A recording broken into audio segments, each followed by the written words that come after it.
Assalamualaikum warahmatullahi wabarakatuh. Baik, di sini saya akan menjelaskan pembelajaran tentang udara dan air. Air ada di sekitar kita. Begitu juga udara yang kita hirup. Orang-orang di Key West, Florida menggunakan air dan udara untuk reaksi, tetapi air dan udara juga penting untuk kehidupan di bumi. Apa yang terjadi seiring waktu dengan air di bumi? Bagaimana Anda bisa memodelkan siklus air bumi?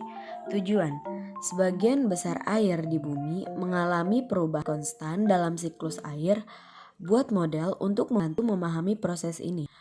Bahan-bahan yang digunakan: botol plastik 2 liter dengan topi, air hangat, pewarna makanan merah, gunting, lembar hitam, kertas konstruksi, tape, plastik yang dapat ditutup tas berisi es.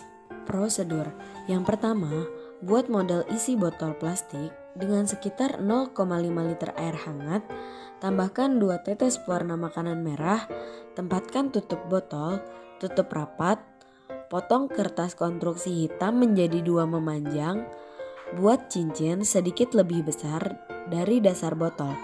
Rekatkan ujung kertas menjadi satu. Tempatkan botol di dalam dasar cincin ini. Yang kedua, tempatkan model di tempat yang hangat dan cerah. Setelah sekitar 1 jam, letakkan kantong es yang tertutup rapat di atas botol Anda dengan hati-hati. Rekatkan tas di tempatnya jika perlu. Biarkan tas di atas botol selama 10 hingga 15 menit. Yang ketiga, amati. Keluarkan kantong es dari bagian atas botol dan jelaskan apa yang Anda lihat. Bagaimana udara berguna? Udara bumi menopang kehidupan ini, melindungi planet dari meteor kecil dan radiasi atau gelombang energi, dan menyediakan sumber energi. Udara adalah bagian dari suasana lapisan gas yang mengelilingi bumi. Udara memungkinkan kehidupan ini sebagian besar terdiri dari nitrogen dan oksigen. Ia juga mengandung uap air, gas argon, dan sisa-sisa gas lainnya.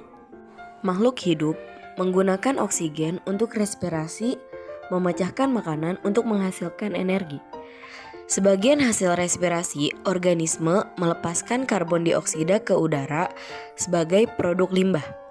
Pada saat yang sama, tumbuhan dan produsen lain memasukkan karbon dioksida untuk membuat makanan. Selama fotosintesis, produsen melepaskan oksigen sebagai produk limbah. Pertukaran oksigen dan karbon dioksida antar makhluk hidup disebut siklus oksigen karbon dioksida. Bagaimana atmosfer bumi mendukung kehidupan? Yang pertama, hewan mengambil dalam oksigen dan mengeluarkan karbon dioksida. Yang kedua, produsen mengambil karbon dioksida dan mengeluarkan oksigen. Atmosfer bumi. Atmosfer bumi adalah sumber utama nitrogen. Tanaman membutuhkan nitrogen untuk membuat protein dan kelas makanan yang penting. Beberapa bakteri mengambil nitrogen dari udara dan mengubahnya menjadi bentuk kimiawi yang dapat digunakan tumbuhan. Saat konsumen memakan tanaman, sebagian nitrogen didaur ulang. Saat konsumen menghasilkan limbah atau mati, sisa nitrogen kembali ke tanah dan udara. Atmosfer bumi juga melindungi kehidupan dari suhu yang ekstrim. Awan menghalangi sinar matahari di siang hari. Awan juga menghentikan sebagian besar panas keluar angkasa pada malam hari, sehingga bumi tidak terlalu mendingin. Atmosfer bumi mengandung lapisan yang disebut lapisan ozon. Lapisan ozon adalah lapisan atmosfer bumi yang terbuat dari gas oksigen dalam bentuk khusus. Lapisan ini mencegah hampir 99% sinar ultraviolet matahari yang kuat mencapai permukaan bumi. Udara yang bergerak di atmosfer atau angin adalah sumber energi. Sama seperti meniup bilah kincir membuat kincir berputar. Demikian pula angin menggerakkan bilah kincir angin. Pisau ini menggerakkan turbin angin, sebuah mesin yang menghasilkan listrik. Angin juga digunakan untuk rekreasi. Orang-orang menerbangkan layang-layang, selancar angin, dan layar. Semua kegiatan tersebut memanfaatkan angin sebagai sumber energi. Atmosfer bumi menghalangi sebagian besar angin matahari atau partikel berenergi tinggi yang berasal dari matahari. Bagaimana kita menemukan air? Air adalah salah satu sumber daya terpenting di bumi. Hanya sebagian kecil dari air bumi yang merupakan air tawar yang dapat digunakan. Untungnya, air tawar terus diperbarui oleh siklus air. Air menguap dari lautan dan dari badan air di darat. Uap air di udara naik dan mendingin. Air kemudian mengembun menjadi awan tetesan kecil. Ketika tetesan air di awan menjadi cukup berat, mereka akan jatuh ke tanah sebagai pengendapan. Sebagian air kemudian menguap ke udara, beberapa merembes ke dalam tanah, menjadi air tanah. Beberapa air bergerak menuruni permukaan sebagai limpasan dan memasuki sungai dan sungai. Sungai-sungai ini akhirnya mencapai lautan dan perairan besar lainnya, di mana siklusnya terus berlanjut. Air dari matahari menggerakkan siklus air. Siklus air bekerja karena air dapat berubah dari padat menjadi cair, cair menjadi gas, dan kembali lagi. Daerah aliran sungai. Limpasan memasuki sungai yang akhirnya menjadi bagian dari sungai sistem. Dalam sistem sungai, banyak saluran mengalirkan air ke sungai utama. Wilayah yang menyumbang air ke sungai atau sistem sungai disebut batas air. Bentuk lahan seperti pegunungan sering membentuk batas-batas daerah aliran sungai. Quick Lab, air bumi. Yang pertama, tuang 1 liter atau 1000 mili air ke dalam gelas kimia.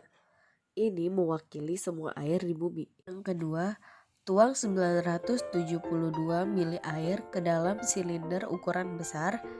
Tambahkan pewarna makanan hijau. Air ini melambangkan lautan bumi air. Yang ketiga, tuang sisa 28 mili ke dalam silinder berukuran sedang. Tambahkan pewarna makanan biru. Air ini mewakili air tawar bumi. Yang keempat, pindahkan 4 mili air tawar ke silinder ukuran kecil. Air ini mewakili bumi air tanah. Yang kelima, pindahkan 3 mili air tawar ke lulusan kecil lainnya silinder. Air ini mewakili air di danau dan sungai bumi serta di tanah dan udaranya. Itu mewakili sisa air tawar, lapisan es, dan glester bumi. Yang keenam, bagilah setiap jumlahnya air dalam mililiter sebanyak 1000. Kemudian kalikan setiap jawabannya dengan 100.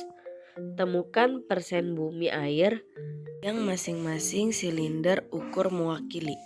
Yang ketujuh, membuat diagram lingkaran ini persen untuk ditampilkan bagaimana air bumi didistribusikan.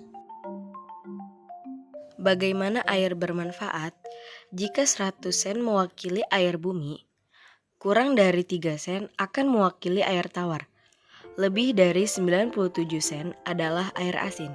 Garam dalam air asin sebagian besar adalah halit atau garam batu. Saat air menguap ke udara, ia meninggalkan halit terlarut dan bahan lainnya.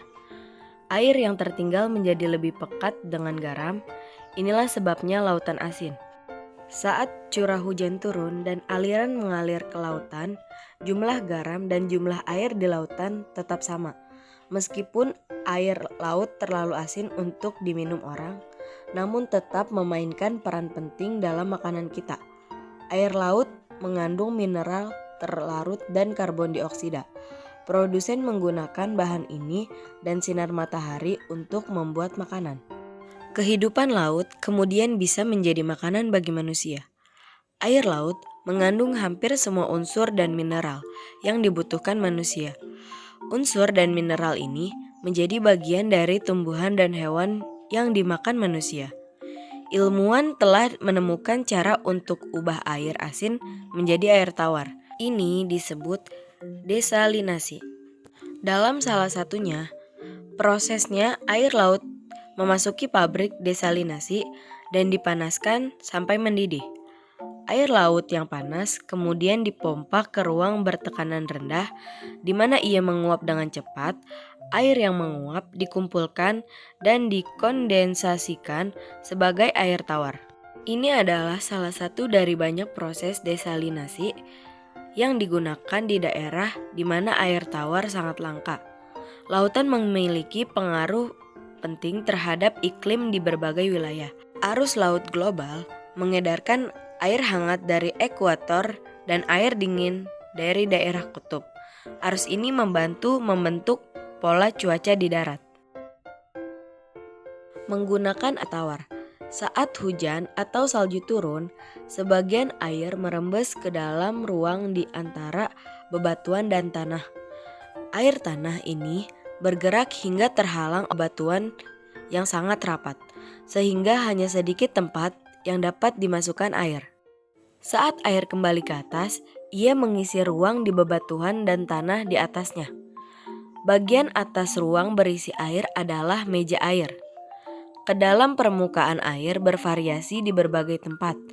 Di beberapa daerah, tabel air dekat permukaan bumi. Di tempat lain, permukaan air berada jauh di bawah tanah. Mata air adalah tempat keluarnya air tanah dari dalam tanah. Mata air terletak di tempat permukaan air bertemu dengan permukaan. Beberapa orang di pinggiran kota atau pedesaan menggunakan air yang berasal dari sumur. Sumur adalah lubang yang digali di bawah meja air. Banyak orang menggunakan pompa untuk mendapatkan air dari sumur. Beberapa sumur diperpanjang hingga menjadi akuifer, area bawah tanah dari batuan dan tanah berisi air yang terjepit di antara lapisan bebatuan yang padat. Sumur yang meluas ke akuifer disebut artesis baik.